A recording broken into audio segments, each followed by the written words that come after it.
the injury. It's not about the injury. It's about the recovery. It's about the recovery.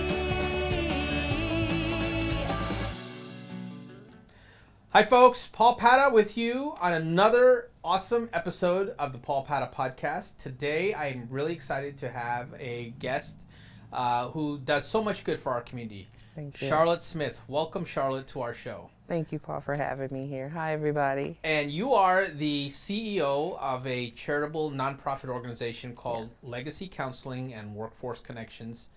Tell our viewers, what does Legacy do? Well, Legacy Counseling, we do so many things out here in the community right now that it's hard to really put into one stance. Yeah. We do primary care, we have biofeedback, we have group therapy, we have individual therapy, family therapy, children in crisis services. We have a doctor that's there Monday through Saturday. We also work on Sundays. We have a food pantry. We have a clothing bank. So we do transportation, we do bus passes, we do medical assistance. If you don't have medical assistance, we help you apply for it. If you don't have Social Security, we help you achieve that as well. So we do a broad Is it fair to say you guys are basically a resource for at-risk people? And I don't know, like the word at-risk because it carries a certain connotation, but Right. there are a lot of folks out there who just are struggling, you know, and sometimes they fall on hard times and they need help. And the help comes in many forms. It's not just more than just giving someone a bus ride somewhere. It's Right. helping them navigate maybe complicated family issues. You know. Well, I want to think of us as a support service for Okay. people out in the community, because sometimes one little hiccup in life can cause us to have Wow. a downward spiral. So we're out there to help you if you're homeless. If you're at work and you need to have somebody to talk to, we're there. If you're feeling like life is not going the way that you want it to, and you want to commit suicide or even thoughts of suicide, we're there for you for that as well. Yeah. If your kids are giving you the problems that you don't understand, we're there for that as well. For example, this Christmas we did Toys for Tots, and I like to thank our men in service and women who helped us with that. So we did a beautiful toy drive for that to Awesome. give toys away. Yeah. We helped over 50 families with Wow. that. We try to work in the community for resources that somebody might not know that's there. So we try to work within the community. We talk to the councilman, we talk to the president of the United States if I have to, just to help you out so that you don't feel that you're by yourself. Yeah, that's really important. And I think that often there's too many people in this society who feel alone and like they have nowhere to turn. And that's really sad, right? I mean, It is. I was in LA a week ago and I was shocked at the amount of homeless people that there now seems to be compared to what I had seen before. And it seems to be a growing problem in a lot of cities in this country. Why is that happening? I think the reason that's mostly becoming one of our biggest problems. We can't focus on the border. We need to focus on the borders within our cities. Yeah. And the problem is that a lot of people live paycheck to paycheck. And then if something happens in life and that paycheck is missed, a death in a family, an illness, transportation is lost, Yeah. not enough money to pay the bills, then we're that person that's out there on the street. We're homeless. I should have done this at the start of the show, but can you tell folks where they would find you on the internet if they wanted to go and check out your website? Oh, sure, no problem. We're at legacycounselinglv.org. And if you can't reach us that way, our phone number is 702-763-7443. Our service is 24 hours, 7 days a week. And I say that because if you go online, you can do chat services with us as well. So we have that set up that most companies don't do. That's great. Or you have a live chat with the person.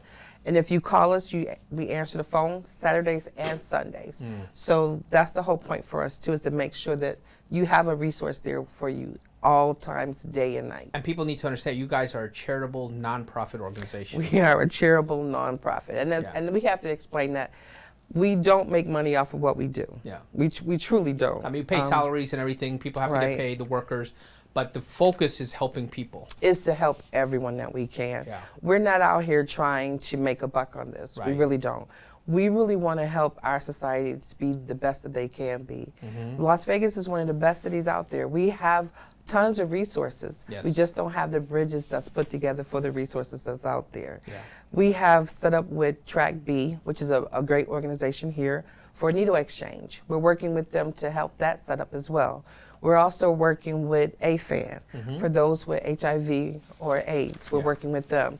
So we're also working with Crossroads. I'm naming some places that people can go to if you hear my voice and you know that service is out there, to go there. We don't want to make you into our client, because you're not. You're our family. And when you need that support system and you need someone to help you, we're there for you. We're there to help you have that. One of the things I'm really proud of the most, Paul, is that I have a couple of clients who moved to Vegas. They were struggling, and we were able to help link them back to their family members that they haven't been in contact with in over 20 years. Yeah.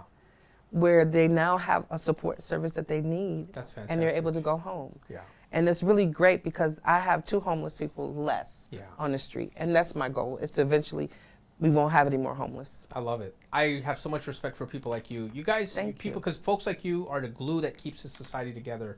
You know, nothing wrong with having a business and making money and doing all that stuff and having that focus, but we need organizations that help those who fall through the cracks sometimes. And you know, you made a comment earlier about the number of people living paycheck to paycheck. I see that even with my own clients. I see that even with people who others would look at and say, well, that person seems to be well off. It's Right. American condition. I think a lot of people in this country are living paycheck to paycheck. And sometimes, you know, we can get judgmental and say, well, that person's on the streets maybe because they put themselves in that situation and made some bad Right. choices in life. But the reality is there are a lot of folks who just end up in a bad situation and they don't have the resources. And things happen to people in life. And I've seen it myself firsthand with folks who get into the spiral, downward spiral, and it's really heartbreaking. And I see this especially in our veteran population. Yes. You know, I just find it mind-boggling as a country that we have people who put on the uniform, they go serve this country, and when they come back here, there's no resources for them. No. It's And the nuts. bad part is, I'm sorry to say this, that sometimes as being a vet, you have to prove that you did the service. Yeah.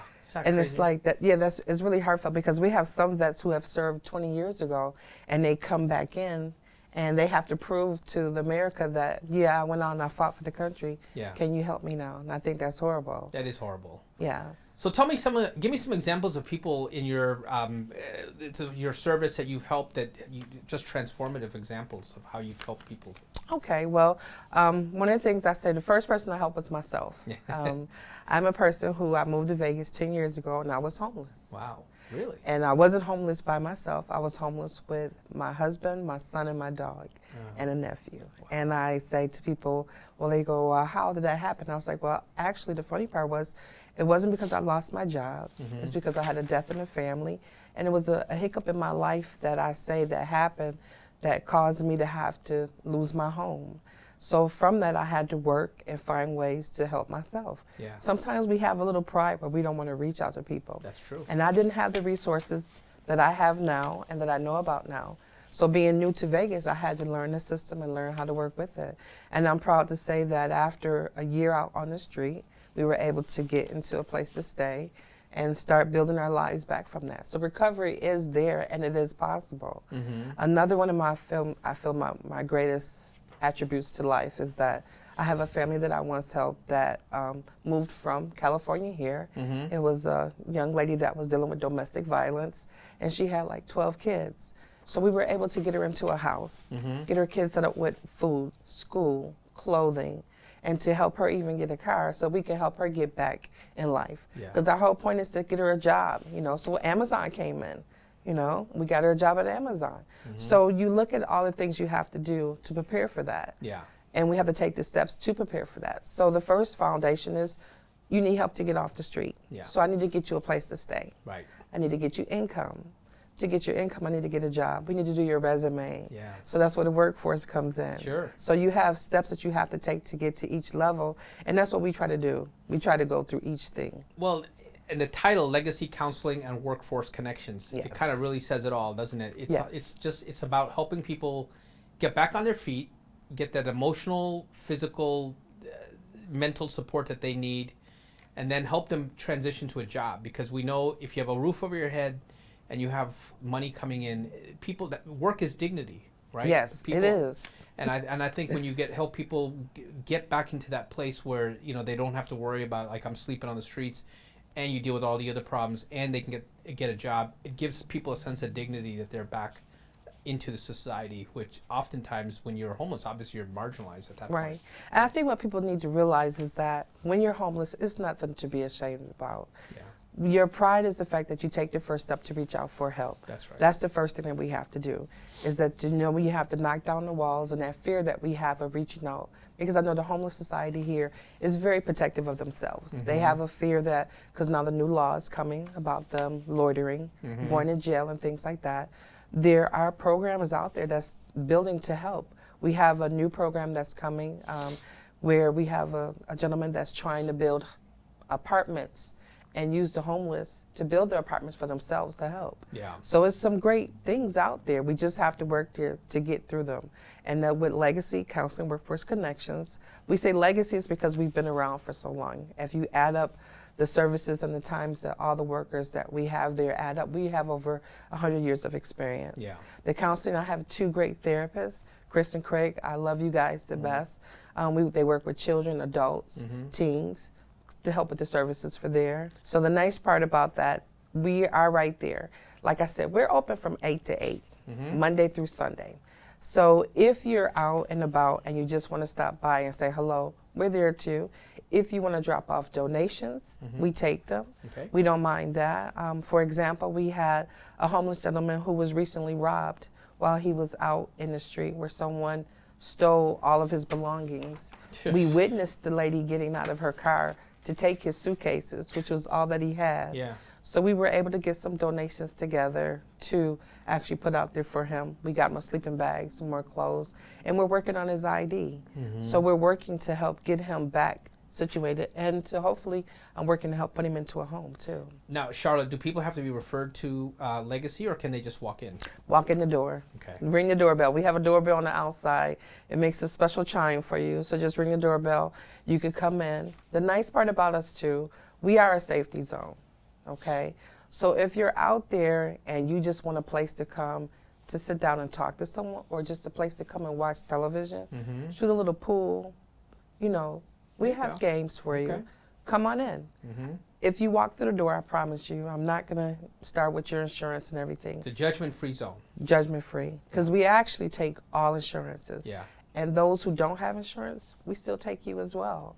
We work with the system so that if you can't afford it, we can work with your income, Yeah. so you can still have the services. You still can see the doctor. Do you partner with community organizations like, well, obviously the police, Metro? We work with Metro as far as like helping them get off the streets. Yeah. So sometimes I have officers who'll bring somebody over for That's me great. to ask, can we help Yeah. them out? So we work with them. Like I said, Crossroads, which is one of the great detox centers. I love them.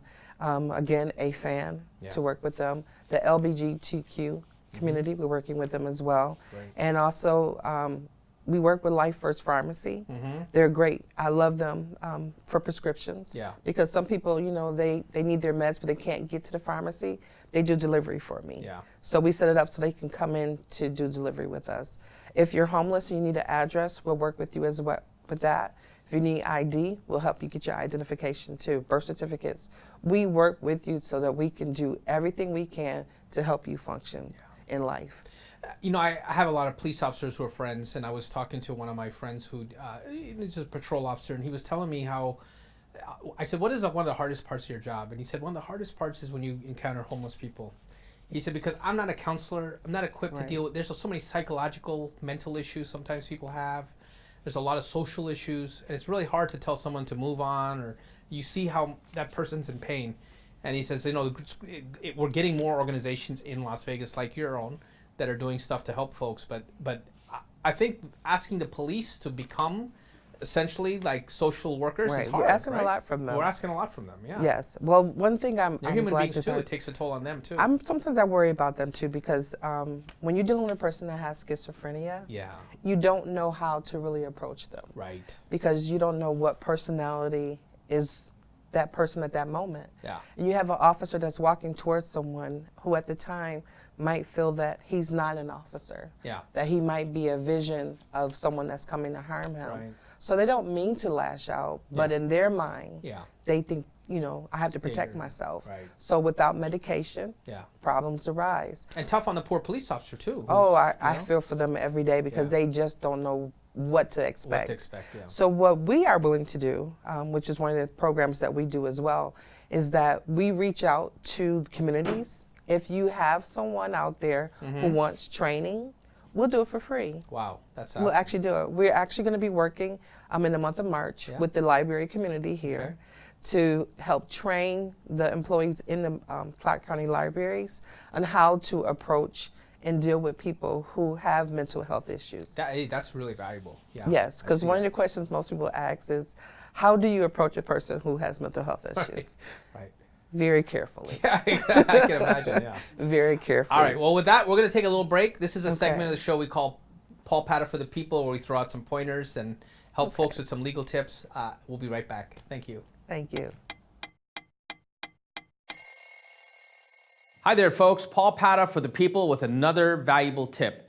A lot of people ask me if they witness a car accident, are they obligated to pull over and offer assistance?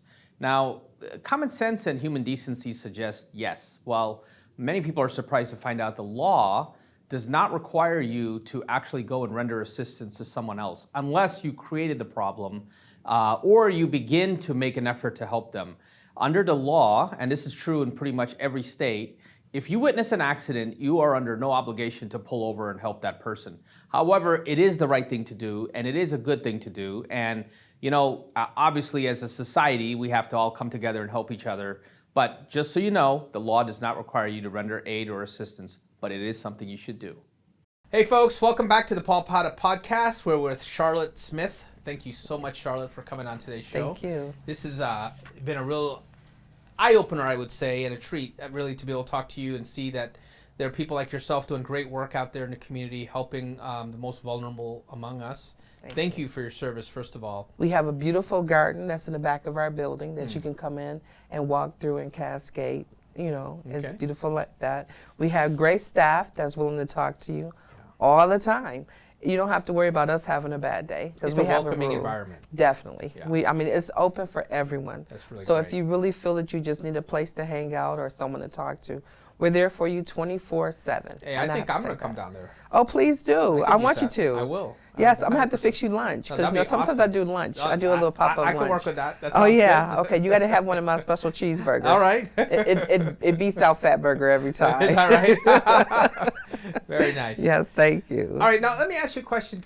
Is there a common denominator that you've observed with a lot of homeless folks? Yes. Because even around our parking lot, I've seen some folks sometimes who are trying to make this their home, and it's sad. But what I've been struck by is I've seen, black gentlemen, white gentlemen, black women, white women, an Asian gentleman, all cross sections of society. Yes. What do you, when you see these people, forget about the color and their racial background and what do you see as common to their experience that gets them to that place where they're now on the streets? It's just one incident, one circumstance, one situation that comes up that causes them to falter, and Yeah. I'll say that. And then not having the support or the resources that they need to help them get back on their feet. Yeah. I think a lot of times when we see homeless people, we've been taught that they are disgusting. We are to be ashamed of them. Yeah. We shouldn't talk to them. They're nasty. It's really not the truth.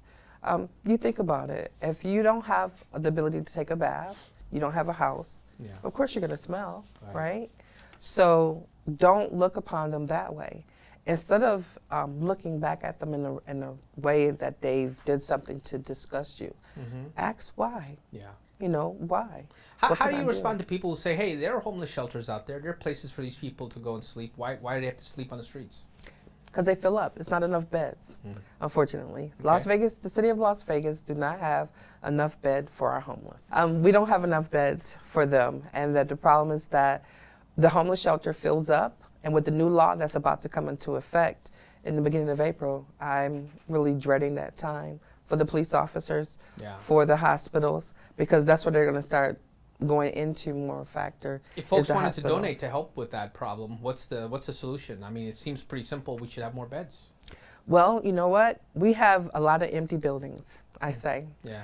Why is it empty? Right. If you have an empty building, that should have a bed inside that building. Let's build it up. Mm-hmm. If you have an empty hospital, there are hospitals that we just closed recently. Why not turn them into homeless centers? Yeah. Why not make that into a safety point for them to go to? Right. A one-stop center. Like, for example, when you come to me, we do help you with your housing, we help you with the doctor, we help you with clothes, with food, your education, ID. These are things that they need. One of the problems I'm finding too, unfortunately, for some is that Las Vegas has the hardest real estate I've ever dealt with. Yeah. The hardest. You get evicted, it's like you just signed your death warrant. Yeah. Because you can't get another place someplace else. Right. It's really, really ridiculous. And I've seen it. You mean I've like seen it. landlords hold that against you? Yes. Yeah. One eviction, and they make you wait at least 5 years before some places will even take you back in. Wow. So you figure if a family just got evicted because dad just lost his job, Yeah. and then how do we have another place to stay? So we have to turn to weeklies, which cost Oh yeah. like $1,500 to $1,600 a month to live in. That's not really, feasible. We need to have another show and bring some politicians on the show and talk about the lack of affordable housing, because that's another big problem. Is a lot of people think, oh, there's so much housing out there, but the question really is affordable housing. A lot of people just Right. priced out of the whole thing, and that also leads to homelessness. Yes, because there is no place to stay. If somebody gets Social Security, the maximum they get is $771. Yeah. The average apartment here in Vegas is over $1,000 a month. Mm-hmm. So how can I afford to live in that apartment? Yeah. So you have to get roommates, but then you have a roommate that falters. Yeah. Again, life situations. Mhm. So now we're both out on the street where we were both making it. I've seen it happen time and time again. That's terrible. Now, we've been talking about homeless, and of course, that's the most extreme situation. There are a lot Right. of people who are not homeless, but they're also dealing with a lot of burdens and struggles. I see this sometimes with my own clients, people with significant anger and emotional issues. Life has thrown them a curveball. You get in an Yes. accident. You didn't wake up that morning asking for that to happen to you. And now you got bills. Now you got medical appointments. You got other Come things see to do. me. Yeah. Come see me. They got family issues to Come juggle. see me. Come see How me. can you help those folks? Oh, that's the best part about it. I'm not saying that we have the answers to everything, because we don't. We don't. But I can say that we can work together to find a solution that might be able to help you. 2 minds together is better than one. Yeah. I have people who come in who are working. You're at work, you're having problems, you're having stress, you're having anxiety, the kids are getting on your nerves, the dog is barking in the corner. Mom and dad need that time. They need that issue. Well, guess what? You come in, you talk to one of the counselors. We can set you up. You can see the doctor. It might be health issues. You don't know. There are problems out there that we don't think about. Yeah. Like you might be a diabetic and you're having emotional swings. Our doctor does screenings for that. Might help you out. We help you no matter what. If you're working full time, Yes. that's why we will open from 8 to 8, Mhm. Saturdays and Sundays, so we can cover all shifts, because some doctor offices close at 5. Yeah. Well, I get off at 5, so how am I going to get to the doctor? Well, it's very simple. We're there till 8. Yeah. But guess what? And I hate to say this, but I'm going to do it. If you have to come in past 8 o'clock, give us a call. We are willing to work with everyone. Yeah. And we're fair. What I do for one client, I do for them all. I make no distinguish against anyone. I make no exceptions. That's awesome. Because I have to be fair for everyone. Yeah, that's right. That's amazing. Give me an example of a transformative experience you've had where you just basically help someone and turn their life around. My favorite story is that I talked about a young man earlier that we helped to get to his family. He was walking down the street. We had just opened, and one of my staff members saw him walking with his head down. And he said to him, you know what, I think you need to go talk to somebody. And he was like, what do you mean? He said, you look like you need a friend to talk to. So why don't you come over to our office and you can sit down and talk with one of our therapists. No insurance, nothing. He came over, he talked to the therapist. Come to find out that very day, he was actually walking to go kill himself. He was walking where? To go kill himself. Oh my gosh. He was trying to contemplate a way to commit suicide. Yeah. So we were able to talk him down to figure out what he needed, just an adjustment of his meds. We got him through that. We helped him get a place to stay. We helped him get his clothes, his ID. We were able to find his family through social media by using services that we have at our office to reconnect him with his brother. And in fact, in one more week, we're going to be flying him out to Missouri, home to his brother, That's who has been fantastic. looking for him that he didn't realize. Yeah, So I'm really glad to say that we have helped someone. that's You know. fantastic. Yeah, what a sad story. It That is. people get to that point where they think they have to take their life because that's easier. And people don't realize you don't. Yeah. You don't. There is so many places out there to help you. We're one. You can call the suicide hotline. That's a place. 211. It's a service that we have here in Vegas that most people don't even realize that you can call from any phone. It's 24 hours, 7 days a week.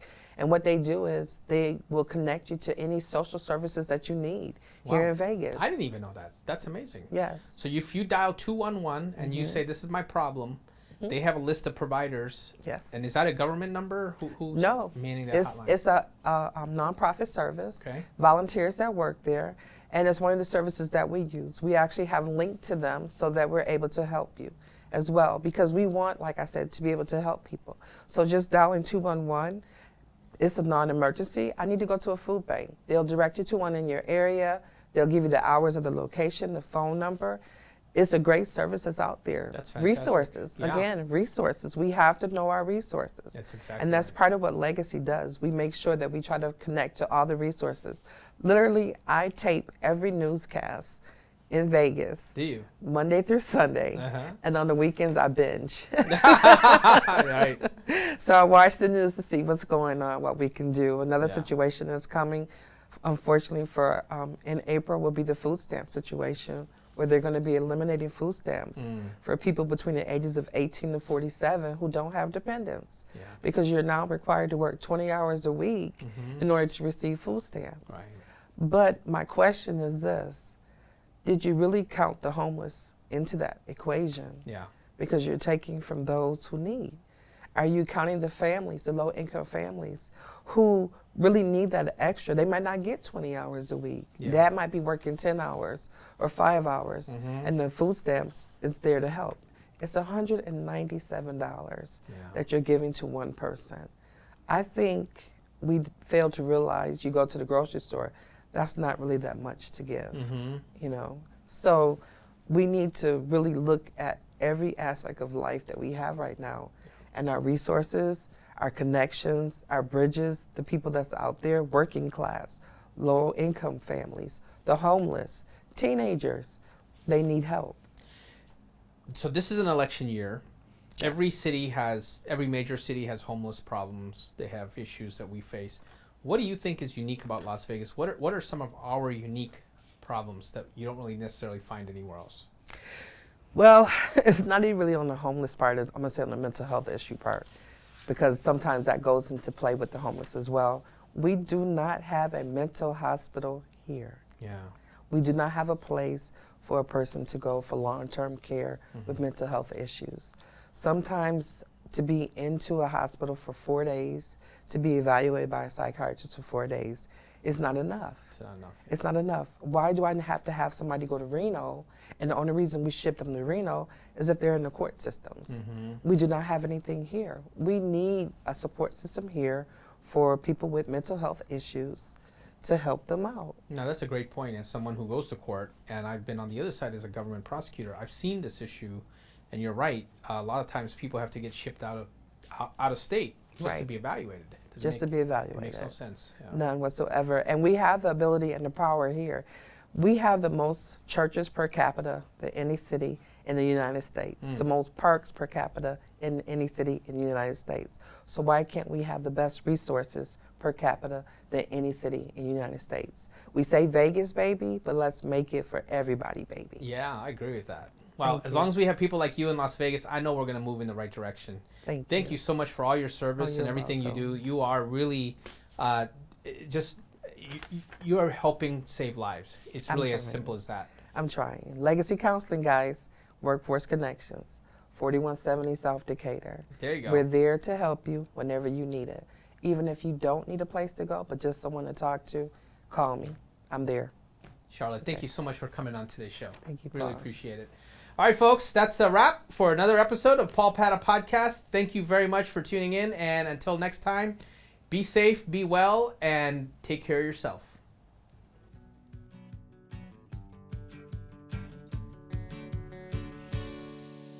It's not about It's not